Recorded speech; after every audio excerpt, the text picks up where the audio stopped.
हाँ जी, welcome back dear students.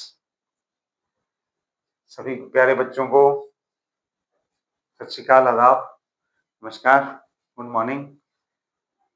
बेटा हम चार्जेस पढ़ रहे हैं, ठीक है। इलेक्ट्रिक फील्ड पे हम काम कर रहे थे सारा, और अब मैग्नेटिक फील्ड का नंबर आ गया है। चार्जेस को मूव करवाना शुरू करेंगे। लास्ट लेक्चर में हमने देखा था कि चार्ज जो है वो इनवेरिएंट रहता है, ठीक है। वो कितने मोशन में हो, चार्ज नहीं बदलता, ठीक। आज हम उसके दूसरे कॉन्सिक्वेंसेस देखेंगे कि चार्ज इन मोशन कैसे बिहेव करता है और किस तरह से काम करता है। तो इसकी शुरुआत हुई थी फैराडे के साथ। वैसे मैग्नेटिक फील्ड अपने आप में एक बड़ा, एक वास्ट एक टॉपिक है, उसकी अपनी एक हिस्ट्री है, ठीक। जब इलेक्ट्रिक फील्ड डिस्कवर हुई थी कि भाई रबिंग के बाद चीजें एक दूसरे को अट्रैक्ट करने लगती हैं, अंबर उसे नाम दिया और चार्जेस बनाए, तभी मैग्नेटिक फील्ड की भी डिस्कवरी हुई थी एट द सेम टाइम। और उसमें ये सीखा था कि जो पत्थर है, स्पेशल तरह के पत्थर विच वर बेसिकली मैग्नेटाइट्स, जो आयरन बेस्ड थे, रॉक्स थी, वो जो है वो एक दूसरे को या दूसरे पत्थरों को अट्रैक्ट करती हैं। वहां से मैग्नेटिज्म आया था, ठीक है। तो मैग्नेटिक फील्ड अपने आप में एक ब्रांच है। और उसके बाद जो हुआ कि हमारे पास एक साइंटिस्ट थे, एक टीचर थे जो वर्क कर रहे थे, तो ऑस्टर्ड रूल की बात कर रहा हूँ। उसमें उन्होंने देखा कि इलेक्ट्रिक फील्ड की वजह से जब भी आप करंट पास करते हो तब मैग्नेटिक नीडल हिलती है। तो मतलब there are some magnetic effects of electric current, ठीक। अब ऐसे ही फैराडे ने इसका उल्टा किया था, और फैराडे ने नोटिस किया था कि there is an electric effect associated with the changing magnetic flux, ठीक। आपने पढ़ा हुआ वो सब। तो ये तो हो गया। इसके बाद फैराडे ने एक और चीज ऑब्जर्व की। वो ऑब्जर्व की उन्होंने कि सारे के सारे जो भी मटेरियल्स हैं, जो भी मटेरियल्स हैं, वो सभी, उनमें कुछ ना कुछ वो मैग्नेटिक इफेक्ट जरूर शो करते हैं। मैग्नेटिक इफेक्ट जरूर शो करते हैं, ठीक है। कोई मतलब अगर आप मैग्नेटिक फील्ड में इस बॉडी को भी रखोगे तो ये भी कुछ ना कुछ उस मैग्नेटिक फील्ड पे रिएक्ट करेगा, कुछ उसका इफेक्ट दिखाएगा उस पे, ठीक। तो इस चैप्टर में अब हम जो काम करने वाले हैं, उस चैप्टर में हम ये सीखेंगे कि उन सब्सटेंसेस पे मैग्नेटिक फील्ड का किस तरह से बिहेवियर होता है, सब्सटेंसेस का किस तरह का बिहेवियर होता है, और या मैग्नेटिक फील्ड को किस तरह से इफेक्ट करते हैं, या मैग्नेटिक फील्ड उन्हें किस तरह से इफेक्ट करती है, ठीक है। ये हमारा मेनली अब कंक्लूजन हमने वो करना है, सीखना है। अच्छा अच्छा काम है डेफिनेटली। और आज प्यारी प्यारी अच्छी अच्छी बातें सीखेंगे, और ठीक है। तो देखो, पिछला काम आई होप कर लिया होगा पूरा आपने। नहीं किया है तो प्लीज पहले कंप्लीट कर लो, उसके बाद सीखोगे तो और भी ज्यादा मजा आएगा। उसको छोड़ के अगर कुछ बहुत पीछे हो तो उसे एक बार गैप ले लो और यहाँ से शुरू कर दो, तभी मजा आएगा, समझ में आ जाएगा, ऐसी कोई बात नहीं है, ठीक है। तो बात शुरू करते हैं। तो फैराडे ने जो बोला कि हर एक बॉडी का, मटेरियल का कुछ ना कुछ मैग्नेटिक इफेक्ट होता है। इट मींस अगर आप किसी भी मटेरियल को मैग्नेटिक फील्ड में रखोगे तो कुछ ना कुछ रिएक्ट करेगा। तो किस तरह से करेगा, उसे उसने तीन कैटेगरीज में ऑब्जर्व किया, तीन डिफरेंट डिफरेंट कैटेगरीज में ऑब्जर्व किया। तो कुछ मटेरियल ऐसे होते हैं जो मैग्नेटिक फील्ड अप्लाई करने से बहुत ज्यादा मैग्नेटिक बन जाते हैं, ठीक है। जैसे उनमें बहुत ज्यादा मैग्नेटिक फील्ड को वो सपोर्ट करते हैं, कह लो, ठीक है। तो उन मटेरियल्स को बोलते हैं हम फेरोमैग्नेटिक। फेरोमैग्नेटिक पहला हो गया, फेरोमैग्नेटिक सब्सटेंसेस। इसकी एग्जांपल आपको पता है, आयरन। आयरन पे तो छोटे होते से ही आप देखते आ रहे हो, बचपन से ही पता होगा कि आयरन, अगर थोड़ी देर तक आप आयरन को मैग्नेटिक मैग्नेटिक सब्सटेंस के साथ रखो, मैग्नेट के साथ रखो, तो वो खुद मैग्नेटिक शो करने लग जाता है बिहेवियर। वो खुद एक दूसरे आयरन पीसीस को अट्रैक्ट करने लग जाता है, ठीक है। तो कई बार छोटे छोटे नेल्स को अट्रैक्ट करने के लिए भी हम ऐसा करते थे कि कोई आयरन पीस लो, उसे रब करो मैग्नेटिक फील्ड के मैग्नेट के साथ, और फिर छोटे छोटे आयरन पीसेस अट्रैक्ट हो जाते हैं, ठीक है। तो ये तो बड़ी कॉमन सी चीज है कि फेरोमैग्नेटिक सब्सटेंस वो होते हैं जो which are highly affected by the magnetic field, और वो मैग्नेटिज्म एक्वायर कर लेते हैं, खुद मैग्नेटिक बन जाते हैं, ठीक है। मैग्नेटिक फील्ड को बहुत अट्रैक्ट करती हैं। दूसरे मटेरियल होते हैं जो उतना अट्रैक्ट नहीं करते मैग्नेटिक फील्ड को, इतना ज्यादा वो ये नहीं है कि तूफान ही आ गया कोई, इतना ज्यादा नहीं है। हाँ, पर थोड़ा बहुत अपना मैग्नेटिक को वो अट्रैक्ट कर लेते हैं। तो ये है कि बहुत ज्यादा करने वाले खुद ही मैग्नेटिक बन जाते हैं, और दूसरे होते हैं जो बहुत ज्यादा नहीं करते, ठीक ठाक सा करते हैं लेकिन अट्रैक्ट करते हैं, मैग्नेटिक फील्ड को सपोर्ट करते हैं, ठीक है। उन्हें बोलते हैं पैरामैग्नेटिक सब्सटेंस, पैरामैग्नेटिक। इसमें आप देखोगे एल्यूमिनियम वगैरह मिल जाएगा, प्लेटिनम मिल जाएगा, इस तरह का ये सब्सटेंसेस उसमें आ जाते हैं, ठीक है। थर्ड कैटेगरी है जो अट्रैक्ट ही नहीं करते, जो रिपेल करते हैं, डायामैग्नेटिक सब्सटेंस। डायामैग्नेटिक कौन से हैं? जिनमें अगर मैग्नेटिक फील्ड लगाओगे तो वो रिपेल करेंगे, वो कोशिश करेंगे कि भाई मेरे पास ना लग, साइड से निकल, बाहर से जा, ठीक है। दो सब्सटेंसेस आर डायामैग्नेटिक सब्सटेंसेस। तो डायामैग्नेटिक एग्जांपल देखनी हो तो बड़ी क्लासिक एग्जांपल है वाटर, और आप गोल्ड ले सकते हो, बिस्मथ ले सकते हो, एंटीमनी ले सकते हो, उस तरह की एग्जांपल आप ले सकते हो। तो तीन तरह के मटेरियल हैं और वो ये इस तरह का बिहेवियर शो करते हैं, जो ब्रॉड वे में हम बात कर रहे हैं मैग्नेटिक फील्ड पे, इस तरह का बिहेवियर वो शो करते हैं, ठीक है। सिंपल है, कोई मुश्किल वाली बात नहीं है, यहां तक ऑब्जर्व कर लिया उन्होंने। अब क्वेश्चन ये आता है कि क्यों क्यों ऐसा करता है कोई मटेरियल, किसी तरह का कोई मटेरियल डायमैग्नेटिक बिहेवियर कर रहा है, कोई पैरा कर रहा है, कोई फेरो कर रहा है, क्यों? तो हम उसे देखेंगे उसकी स्ट्रक्चर से, बना कैसे हुआ है, किस तरह से इलेक्ट्रॉन्स हैं उसमें, किस तरह से पेयरिंग हुई हुई है, और उस थोड़ा सा उस तरीके से समझेंगे, सब्सटेंसेस को उनकी कंस्ट्रक्शन में समझेंगे। लेकिन अभी हमें मैग्नेटिक फील्ड को इलेक्ट्रिक फील्ड से रिलेट करना है। तो जैसे हमने इलेक्ट्रिक फील्ड देखी, वैसे ही हमारे पास मैग्नेटिक फील्ड है। Magnetic field strength means I am talking about magnetic field strength. तो इनिशियली तो कूलम्स लॉ से रिलेट किया उन्होंने सभी ने कि भाई जैसे कूलम्स लॉ इन इलेक्ट्रोस्टैटिक होता है, वैसे कूलम्स लॉ इन मैग्नेटोस्टैटिक्स भी होना चाहिए, है तो बनाओ, उससे करो, ठीक है। लेकिन फिर हम बाद में थोड़ा थोड़ा डिफरेंस भी ऑब्जर्व करना शुरू कर दिया हमने। तो यहाँ पे जो प्लस चार्ज है वो यहाँ पे एक तरह से नॉर्थ पोल था, ठीक है, और जो माइनस चार्ज है वो यहाँ पे साउथ पोल हो गया। तो हमने जो चार्जेस की वजह से इलेक्ट्रिक फील्ड होती है उसे हमने एक बार ऐसे ही हमने मान लिया कि जैसे ये पॉजिटिव नेगेटिव वो अट्रैक्ट रिपेल करते हैं, ऐसे ही मैग्नेट्स भी अट्रैक्ट रिपेल करती हैं। तो उसमें दो चार्जेस होते हैं, इसमें दो पोल्स होते हैं, नॉर्थ साउथ। हमने इक्विवेलेंट मान लिया कि प्लस ऐसे है और माइनस ऐसे है। तो हम डायरेक्शन क्या लेते हैं, हम चार्जेस की लेते हैं कि प्लस से रेडियली आउटवर्ड्स लाइन निकलती हैं और माइनस में जाती हैं, माइनस में रेडियली आउटवर्ड्स लाइन अंदर आती हैं, है ना। और पॉजिटिव टू नेगेटिव जाओगे तो मतलब अगर पॉजिटिव नेगेटिव दोनों रखे होंगे तो लाइंस पॉजिटिव से जाके नेगेटिव में मिलेंगी, ठीक। तो यही थ्योरी इधर भी लगी कि यहां से लाइंस नॉर्थ से निकलेंगी और साउथ में जाएंगी, ठीक हो गया, कोई बात नहीं। एक थ्योरम लगा दी हमने, लगा दी थ्योरम। इसके बाद उसमें एक कुछ कंफ्लिक्ट आया, वो बताता हूँ। गॉस थ्योरम, गॉस थ्योरम हमने क्या सीखा था? गॉस थ्योरम में इलेक्ट्रिक फील्ड में हमने सीखा था कि surface integral of closed surface integral of electric field is equal to charge enclosed by epsilon naught, ठीक है। तो ये आता था, लेकिन मैग्नेटिक फील्ड में क्या हुआ, इसका मतलब हो रहा है कि वो पॉजिटिव टू नेगेटिव किस तरह से चार्ज में जा रहा है उसका मैटर करता है। ये हमने डिटेल में पढ़ा हुआ है, अगर आपने लेक्चर नहीं किया है कंप्लीट तो इसे भी दोबारा देख लो, कंप्लीट किया हुआ था तब भी दोबारा देख सकते हो, रिवीजन हो जाएगी, ठीक है। और यहाँ पे बी डॉट डी एस बनाया तो ये निकला जीरो। यहाँ पे प्रॉब्लम हुई, यहाँ पे हमें मतलब ऑब्जर्व ही नहीं किया हमने कभी। क्या ऑब्जर्व नहीं किया कि जैसे सिंगल चार्ज हमने बहुत बार ऑब्जर्व किया हुआ है, plus charge, single minus isolated minus charge भी ऑब्जर्व किया हुआ है, लेकिन ना तो हमने कभी आइसोलेटेड नॉर्थ पोल ऑब्जर्व किया, ना कभी आइसोलेटेड साउथ पोल ऑब्जर्व किया, कभी नहीं किया था। तो यहाँ पे टोटल जो है, अगर पॉजिटिव नेगेटिव इक्वल रखे होंगे तो टोटल जीरो होगा ना। ऐसे ही यहाँ पे आया, यहाँ जीरो आ गया। जीरो का मतलब प्लस माइनस दोनों एक बराबर एक अमाउंट में एक ही जगह पे रखे हुए हैं, यानी कि नॉर्थ साउथ भी ऐसे ही चल रहा है, नॉर्थ साउथ पोल भी ऐसे ही चल रहा है, ठीक है, तो यहाँ पे एक वो बात आई कि बी डॉट डी एस जो है वो 0 ऑब्जर्व हो रहा है।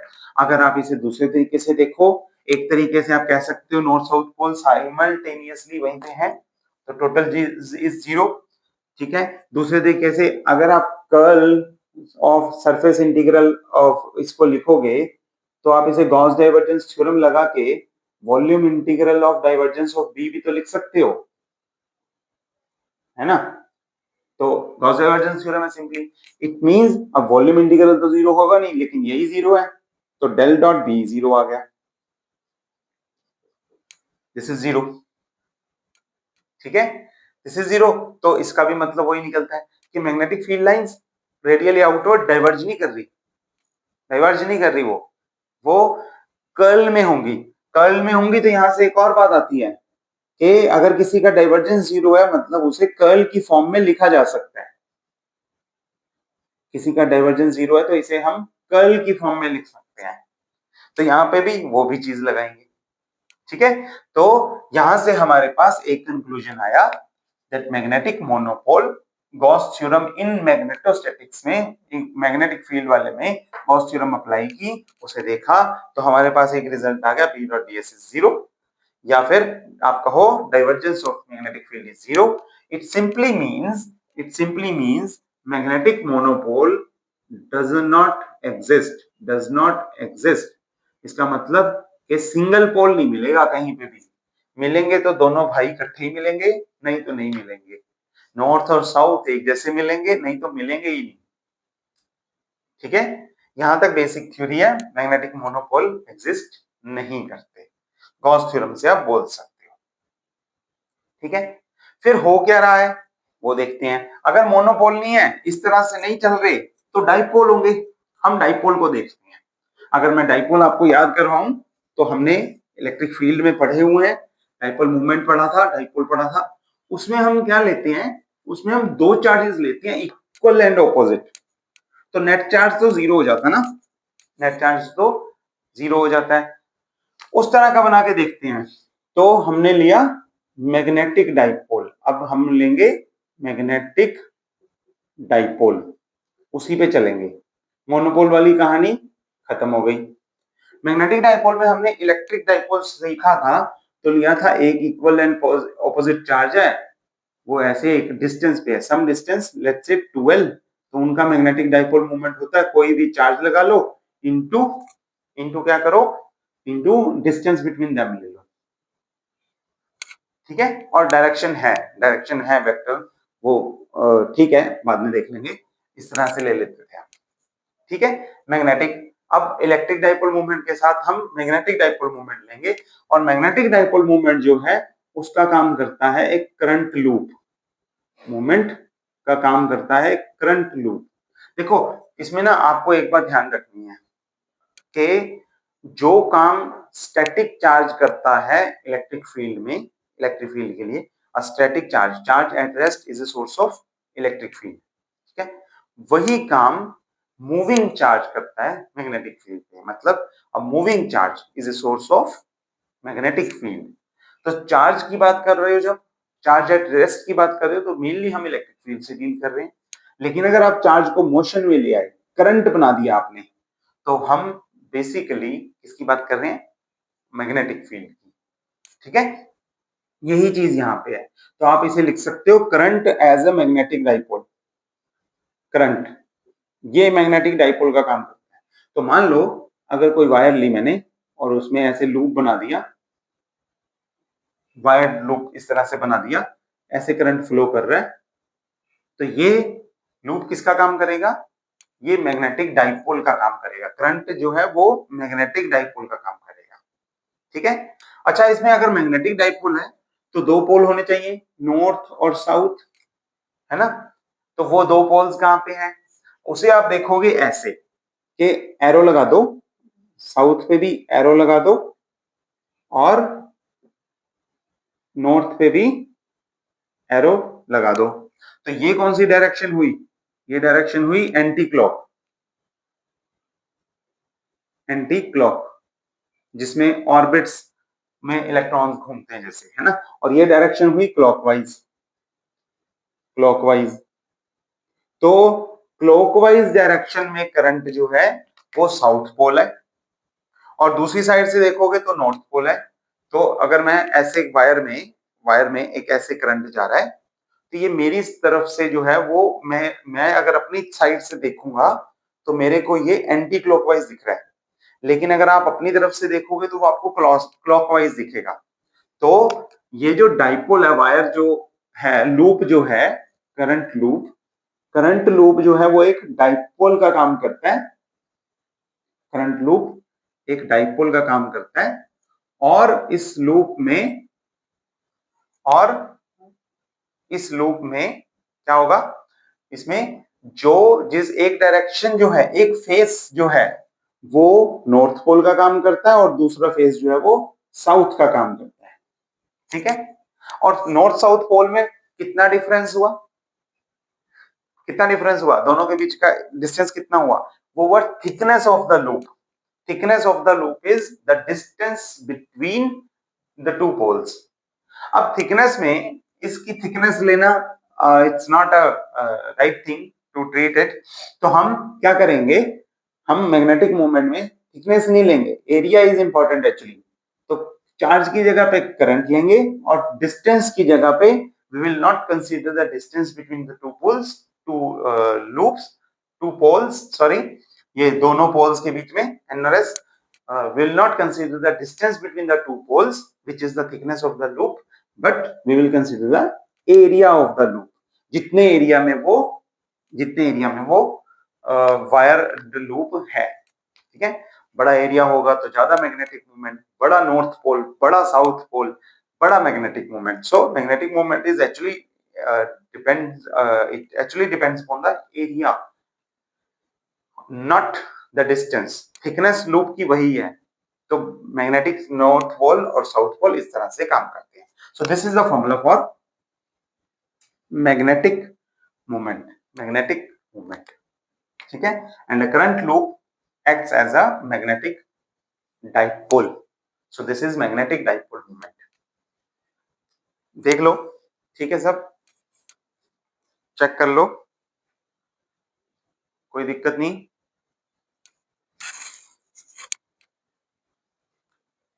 करें आगे।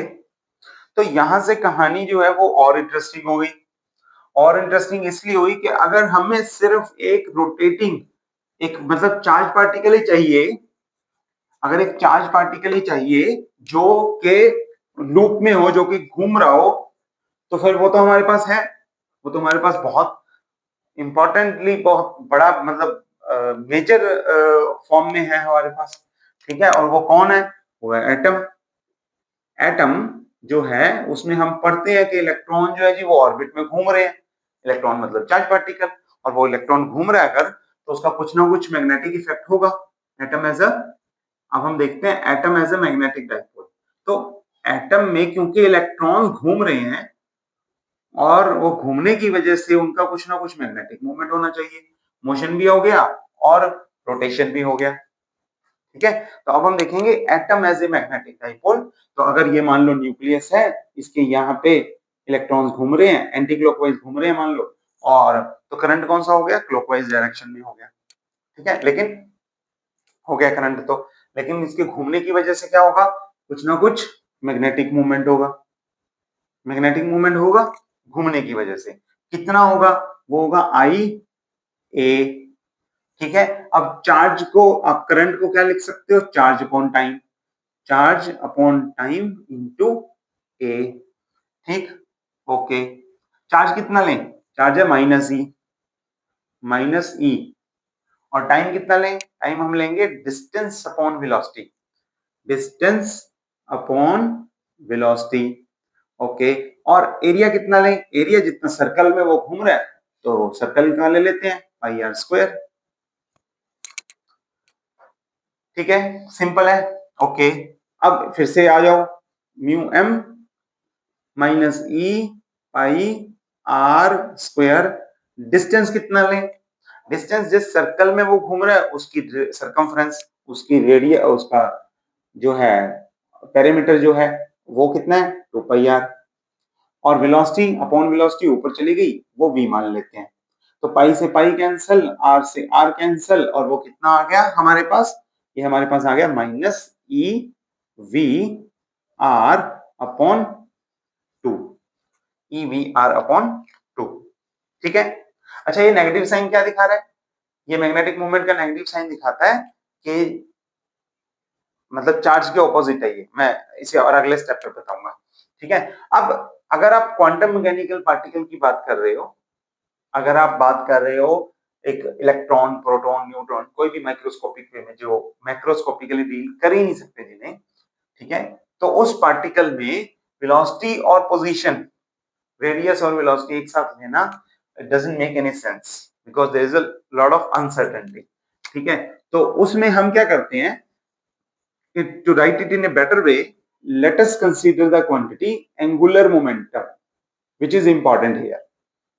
एंगुलर मोमेंटम, अब इसकी टर्म्स में रहना है हमें। एंगुलर मोमेंटम आपने लिखा होगा एल से, जिसका फॉर्मूला लिखा होगा एम वी आर, मैं उसी से करवा रहा हूं। तो वी आर कितना हो गया, वी आर हो गया एल अपॉन एम। तो यहां पे हम लिख देते हैं minus E L upon M, two तो है ही है, तो ई एल अपॉन 2m।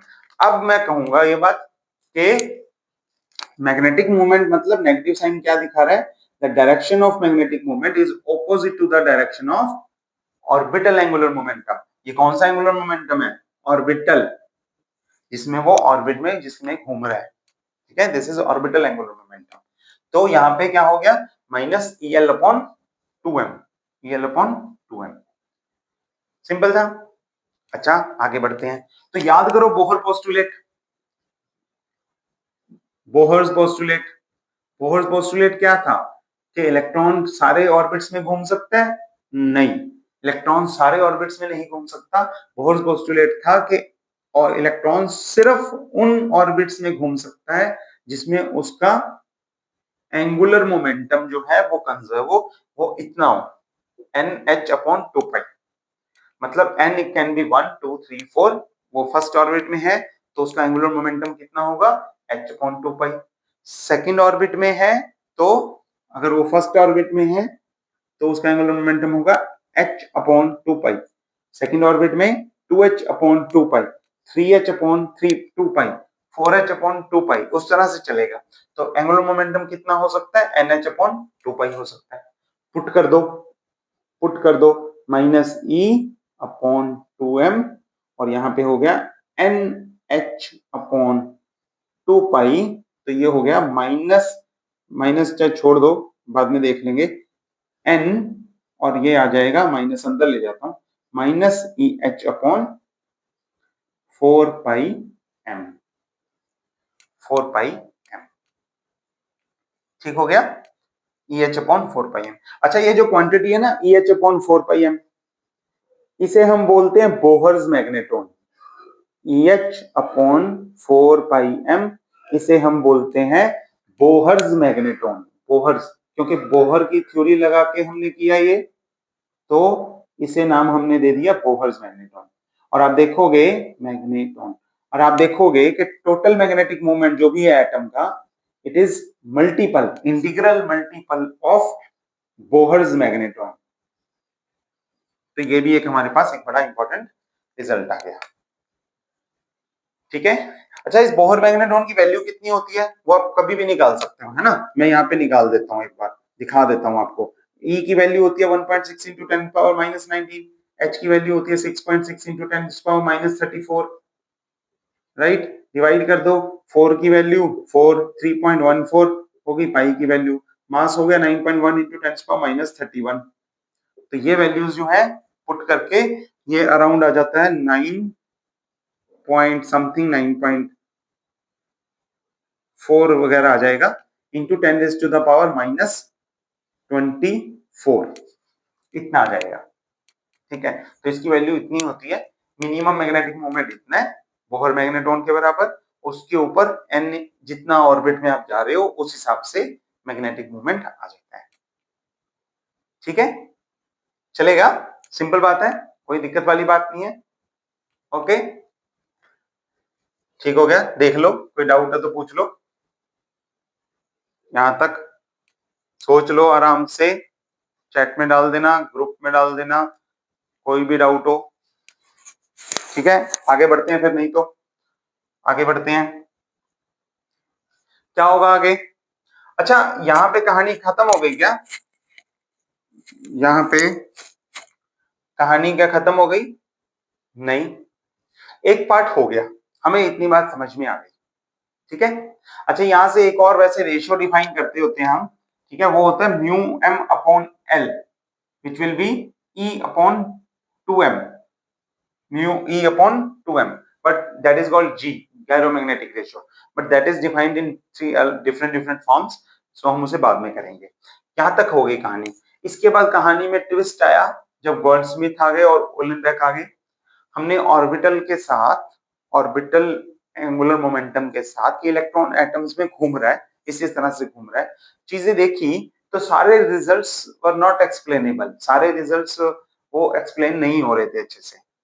ठीक है, नहीं हो रहे थे तो क्या किया, फिर एक थ्योरी आई नहीं कि इलेक्ट्रॉन्स का सिर्फ ऑर्बिटल एंगुलर मोमेंटम नहीं होता, इलेक्ट्रॉन सिर्फ ऐसे ऐसे ऐसे ऐसे, जैसे अर्थ होती है ना, अर्थ, अर्थ सन सेंटर में है, अर्थ उसके अराउंड घूम रही है, तो अर्थ सिर्फ घूम नहीं रही, ऑर्बिटल, सिर्फ ऑर्बिटल एंगुलर मोमेंटम तो हो गया इस रेवोल्यूशन की वजह से, लेकिन अर्थ में दिन रात भी होते हैं। दिन रात क्यों होते हैं? क्योंकि अर्थ अपने एक्सिस के अबाउट घूम रही होती है, उसे बोलते हैं spin, spinning about its own axis. तो जैसे अर्थ में होता है स्पिन एंगुलर मोमेंटम, वैसे ही इलेक्ट्रॉन का भी एक एल के साथ साथ एक और होता है स्पिन एंगुलर मोमेंटम। उन्होंने ये थ्योरी दी, स्पिन एंगुलर मोमेंटम ये होता है। ठीक है, तो स्पिन एंगुलर मोमेंटम जो है ये मैग्नेटिक मोमेंट, इसे हम ऑर्बिटल मैग्नेटिक मोमेंट बोलेंगे, सॉरी बोहर वाले को नहीं, इसको म्यू एम को, इसे हम orbital angular momentum, orbital magnetic moment बोलेंगे। और इसके साथ साथ एक और मैग्नेटिक मोमेंट होना चाहिए, कौन सा? Spin magnetic moment. तो उन्होंने दो बना दिए, और फिर एक टोटल भी होगा, दोनों का इफेक्ट लेंगे तो एक टोटल भी होगा, है ना, तो वो भी क्वांटिटी यहाँ पे इंट्रोड्यूस कर दी उन्होंने। तो आप देखोगे, मैं इसे और तरीके से लिख देता हूं एक बार, उसमें आपको क्लियर हो जाएगा। फिर जो डिफरेंसेस आएंगे हम ये भी निकाल लेंगे उन्हें भी। तो फिलहाल जो है हमारे पास फॉर्मूला क्या आया? फॉर्मूला आया म्यू एल का, बोहर मैग्नेट्रॉन की टर्म्स में लिख सकते हो सारे के सारे फॉर्मूले, लेकिन हम अब एल से लिखेंगे। तो म्यू एल मैं लिख रहा हूं for angular orbital magnetic moment, तो यहां हो गया माइनस ई अपॉन 2m, और ये हो गया एल, ऑर्बिटल एंगुलर मोमेंटम। ठीक है, ये हो गया माइनस ई अपॉन 2m। अच्छा, दूसरा एक और जब स्पिन का देखा तो बिल्कुल सिमिलर, एस से मैं स्पिन को लिखूंगा, आपकी बुक में कुछ और भी लिखा हो सकता है, देख लेना। एल की जगह पे भी ओ लिखा हो सकता है, ऑर्बिटल के लिए एक ही बात है, मैं एल और एस लेके चलूंगा। ठीक है, तो म्यू एस वो क्या हो गया? माइनस ई अपॉन 2m, और अब इलेक्ट्रॉन का ऑर्बिटल एंगुलर मोमेंटम नहीं देखेंगे, स्पिन एंगुलर मोमेंटम देखेंगे, मैं जिसे एस से लिख रहा हूं। ठीक है, एस से लिख रहा हूं, ओके। हाँ, कुछ बुक्स में क्या करते हैं, इसे एल ओ लिख देते हैं, इसे एल एस लिख देते हैं, हम यही नोटेशन लेके चलेंगे। ठीक, okay, mu L mu S दो आ गए। अब उन्होंने इसमें क्या देखा कि जब इससे कैलकुलेट करते हैं ना, तो स्पिन एंगुलर मोमेंटम इस एंगुलर मोमेंटम का डबल आ रहा है, तो spin half plus minus half होती है ना, उससे रिलेटेड फैक्टर है, तो वो डबल आ रहा है। तो यहाँ पे हमने एक और फैक्टर इंट्रोड्यूस किया, that is known as G factor. तो ये हो गया जीएस, जीएस मतलब spin G factor, GS mean spin G factor. और उससे आपको पता लग गया होगा कि ऊपर भी इंट्रोड्यूस करेंगे, ऊपर इंट्रोड्यूस करेंगे तो वहां पे लिख दिया जी एल, और जी एल क्या है? ऑर्बिटल स्पिन और ऑर्बिटल जी फैक्टर। ठीक है, ये इंट्रोड्यूस हो गई, और इसकी वैल्यू 1 होती है, इसकी वैल्यू 2 होती है, उस तरह से आ जाता है। ठीक है, हमने इंट्रोड्यूस कर दिया, क्लियर है? अब अगर आप टोटल लिखोगे तो म्यू जे आ जाएगा, और जे जो है हम टोटल के लिए लिखते हैं, और उसमें वो एल और एस प्लस होते होते हैं, म्यू एल और प्लस म्यू एस, इस तरह से। वो हम बाद में सीखेंगे, अगले बार सीखेंगे, जरूरत नहीं पड़ेगी अगर जो जब लेक्चर में जिस लेक्चर में पढ़ेगी वहां पे सीखेंगे। फिलहाल आपको ये स्पिन और ऑर्बिट दो पता लग गए, दो एंगुलर मोमेंटम है, ठीक है। इस हिसाब से टोटल एंगुलर मोमेंटम आ जाता है। अब जो हमने बात शुरू की थी उसी पे खत्म करेंगे कि डाया नेचर है कि पैरा नेचर है कि फेरो नेचर है, वो कहाँ पे आया इसमें। उसमें एक चीज आती है कि इलेक्ट्रॉन्स की जो पेयरिंग होती है ना आपस में, ऑर्बिटल से भी देख सकते हो, सिर्फ ऑर्बिटल में वो देख सकते हो, जो इलेक्ट्रॉन्स की पेयरिंग होती है कि एक इलेक्ट्रॉन ऐसे, और स्पिन फैक्टर भी आपको पता होगा, आपने पढ़ा हुआ पहले तो, एक सीधा रखा है एक उल्टा रखा है, एक की स्पिन प्लस हाफ एक की स्पिन माइनस हाफ। तो ये दो इलेक्ट्रॉन्स के आपस में पेयरिंग होगी। जब आप एटॉमिक शेल्स बनाते हो तो उसमें भी तो लेते हो ना कि दो वाला स्टेबल है हीलियम, उसके बाद 8 वाला अगला शेल है उसमें 8 स्टेबल है, उसके बाद 8 स्टेबल है, फिर 18, फिर 18, इस तरह से स्टेबल हम देखते हैं। अब देखोगे सारे के सारे नंबर इवन है, शेल्स पूरा कर रहे हैं, शेल पूरा करके उसकी अंदर सब एटॉमिक जो फीलिंग है उसको देख रहे हैं, है ना। तो यहाँ पे भी हमने ये बात नोटिस की कि जब उनकी आपस में जब आपस में उनकी पेयरिंग हो रही है, कब होगी, जब इवन नंबर ऑफ इलेक्ट्रॉन्स होंगे, इवन नंबर ऑफ इलेक्ट्रॉन्स होंगे तो पेयरिंग हो जाएगी। पेयरिंग हो जाएगी तो कोई फ्री नहीं है, कोई फ्री नहीं है, सब आपस में मैग्नेटिक मोमेंट को जीरो करके बैठे हैं। तो इनका एटम का हमने जो देखा रोटेशन वगैरह की वजह से, ऑर्बिटल की वजह से मैग्नेटिक मोमेंट होना चाहिए था, ठीक है, पर होता नहीं है। क्यों ऑब्जर्व नहीं होता? ऑब्जर्व इसलिए नहीं होता क्योंकि उसमें एटम्स में जब आप देखोगे रैंडम ओरिएंटेशन है, एक इधर एक उधर, एक ऐसे रैंडम ओरिएंटेशन है। तो जब रैंडम ओरिएंटेशन है, सबकी डायरेक्शन अलग अलग है, तो सब मैग्नेटिक मोमेंट की डायरेक्शन भी अलग अलग होगी, और अगर अलग अलग होगी तो नेट इफेक्ट आप देखोगे तो क्या आएगा कि वो एक दूसरे को कट कर देंगे, कट कर देंगे तो जीरो आ जाएगा, रैंडम अलाइनमेंट की वजह से, रैंडम ओरिएंटेशन की वजह से। ऐसे ही जीरो इफेक्ट आ रहा है। तो ऐसे ही अगर इलेक्ट्रॉनिक लेवल पे आप देखोगे, बल्क मैटर में एज एन एटम नहीं, इलेक्ट्रॉन्स में, तो अगर उनकी पेयरिंग हो रही है तो वो एक इफेक्ट को कैंसिल कर रहे हैं। और अगर कोई ओड नंबर में वजह से, ओड नंबर की वजह से अगर कोई अनपेयर्ड इलेक्ट्रॉन बच गया तो उसका बिहेवियर अलग है, वो मैग्नेटिक फील्ड में अलग तरह से बिहेव करेगा, ठीक है, अलग तरह से बिहेव करेगा। तो जब कोई पेयरिंग हो गई है, जब कोई अनपेयर्ड इलेक्ट्रॉन नहीं बचा है, तो क्या होगा, वो एक डायामैग्नेटिक सब्सटेंस की तरह बिहेव करता है जनरली। और जब अनपेयर्ड बच जाता है वो मैग्नेटिक फील्ड पे रिएक्ट करता है, इफेक्ट करता है और बहुत अपना शो करता है, तो मेनली वो क्या करता है, वो पैरामैग्नेटिक बिहेवियर शो करता है। एक जनरल आइडिया है, ठीक है। और अच्छा ये भी देख सकते हो आप कि मान लो किसी एटम में odd number of molecule, odd number of electrons हैं, और वो एटम दूसरे एटम के साथ मिलके मॉलिक्यूल बनाता है, तो ऑड ऑड मिलके इवन हो जाएगा। तो एटॉमिक स्टेट में वो पैरा की तरह बिहेव कर रहा है, और दूसरी मॉलिक्यूलर स्टेट में वो डाया की तरह एक्ट कर रहा है, ऐसे भी हो सकता है, ठीक है। तो इस तरह से बिहेवियर्स आप बदलते हैं, ओके, ठीक। तो हमारा आज का यही था, मेन टॉपिक्स हमने सारे देख लिए हैं, क्या क्या देखने हैं मैं एक बार रिकैपिचुलेट कर रहा हूँ आपके लिए। आपने क्या क्या देख के आना है, एक तो बिहेवियर ऑफ सब्सटेंसेस, वो तो डाया पैरा फेरो बेसिक डेफिनेशंस है, डिटेल में हम आगे पढ़ेंगे, सिर्फ इंट्रोड्यूस करने के लिए बताया था, ठीक है। एक बार इंट्रोडक्शन जितना ही पढ़ लो, और बाकी हमने मैग्नेटिक मूवमेंट वाला पूरा काम किया है, जिसमें हमने सीखा कि मैग्नेटिक मोनोपोल एग्जिस्ट नहीं करता, डाइपोल मूवमेंट एग्जिस्ट करता है। डाइपोल मूवमेंट का सोर्स है करंट लूप, और उसमें नॉर्थ साउथ पोल किस तरह से बिहेव करते हैं, उनका मैग्नेटिक मोमेंट वैल्यू कितना होता है। मैग्नेटिक मोमेंट के बाद हमने जब करंट लूप ही चाहिए तो हमने एटम को ले लिया, जिसमें एटम में इलेक्ट्रॉन करंट लूप बना रहे होते हैं, और अगर वो बना रहे हैं ऑर्बिटल में, तो हम ऑर्बिटल से आगे बढ़ के उसे और एक्यूरेट करके स्पिन एंगुलर मोमेंटम भी हमने इंट्रोड्यूस किया, और उससे रिलेटेड जो जी फैक्टर है वो भी देखे, और उसके बिहेवियर को वो किस तरह से इफेक्ट करता है वो भी देखा। इसमें एक क्वांटिटी हमने बोहर मैग्नेटॉन और पढ़ी, बोहर मैग्नेटॉन जो जिसका इंटीग्रल मल्टीपल होता है मैग्नेटिक मोमेंट, ठीक है। तो ये छोटे-छोटे हमारे पास टॉपिक्स हैं, छोटे-छोटे आर्टिकल्स हैं, सारे कनेक्टेड हैं एक-दूसरे से। आप सीधे एक सीरीज़ में कर सकते हो। इन्हें आराम से करो, अच्छे से समझो। हम मिलते हैं अगली क्लास में, तब तक के लिए take care and stay tuned.